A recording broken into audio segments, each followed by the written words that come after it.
Hey, how y'all doing tonight? My name is Dan. I'm the Jazz Shepherd, and welcome to part 4 of my series on 1955 and 56. Today we're going to discuss Savoy Records and the legacy of Savoy.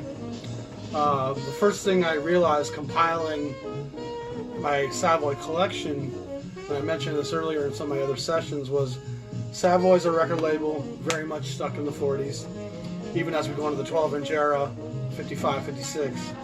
And you can see that exhibited by the names you will recognize in their releases, the legendary guys in the jazz canon.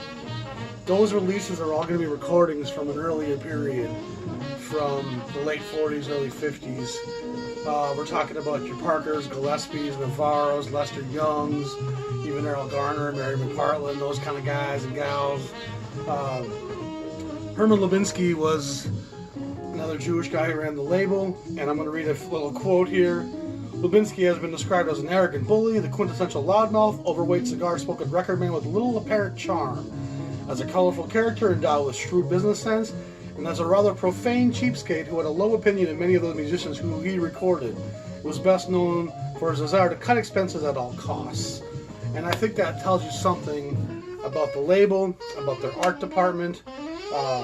Speaking of their art department, it's very dated, almost across the board.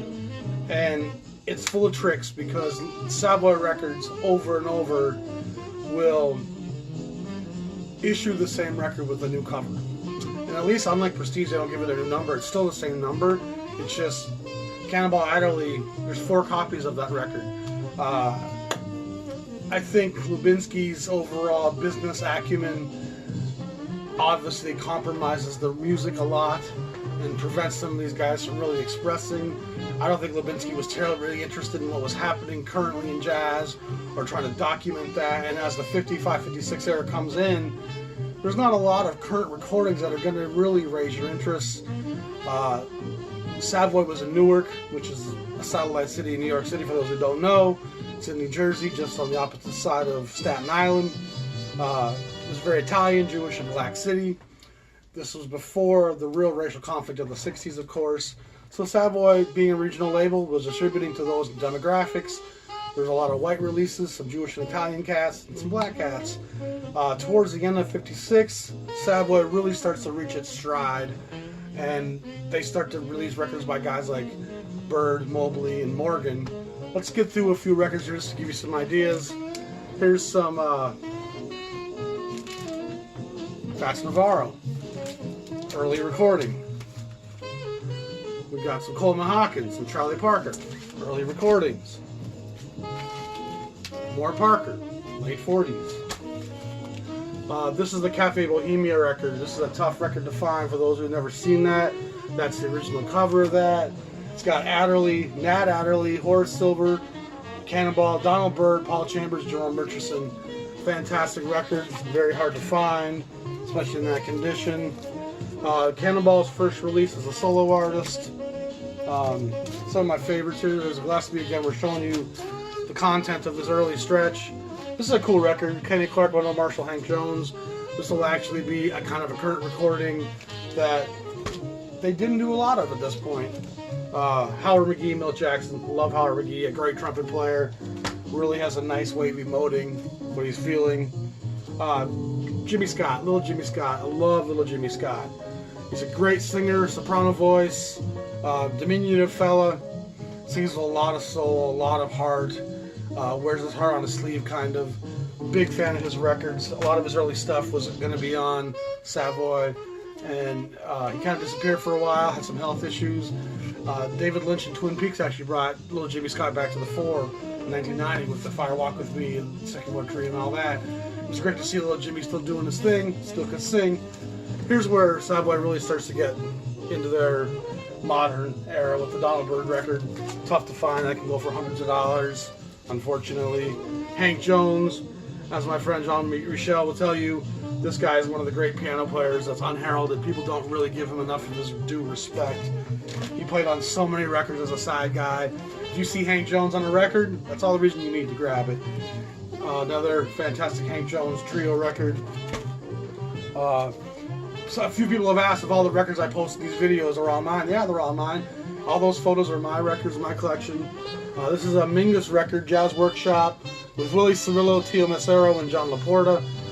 Tough record to come by. So Savoy starts getting it. There's the first Mobley. This wasn't really released as a Mobley record, but released as a jam session with Donald Byrd, Hank Mobley, Horace Silver, Doug Watkins, John Laporta, Ronnie Ball, Wendell Marshall, and Kenny Clark. And they put it all together as one session. It later became considered a Mobley release, but never really was.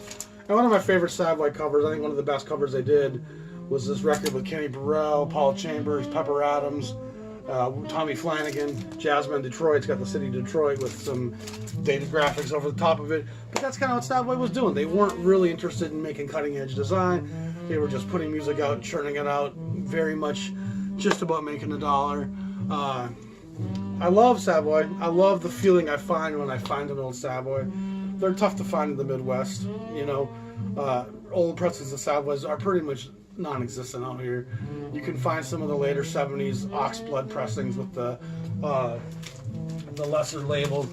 This is the fire red logo of the famous Savoy records, and they later got into the Oxblood color and then other colors as well, which help you determine. But again, Savoy's a tricky beast. There's so many labels, so many of their records have multiple covers, and you'll come home and find you already have it. And I highly recommend you collect Savoy. They're fun. They document a lot of the history of the 40s when they were one of the preeminent recording labels for jazz musicians.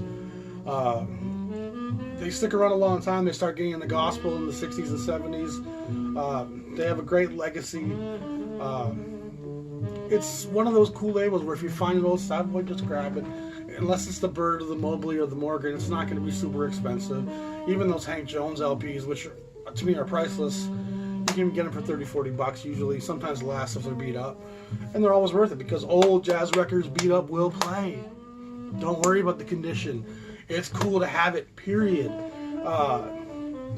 Something I'm going to get into in a separate video, there's archaeologists and there's collectors. You know, a guy can have a Ming vase on his cabinet that's worth $5,000 and he can't tell you nothing about the people who made that record.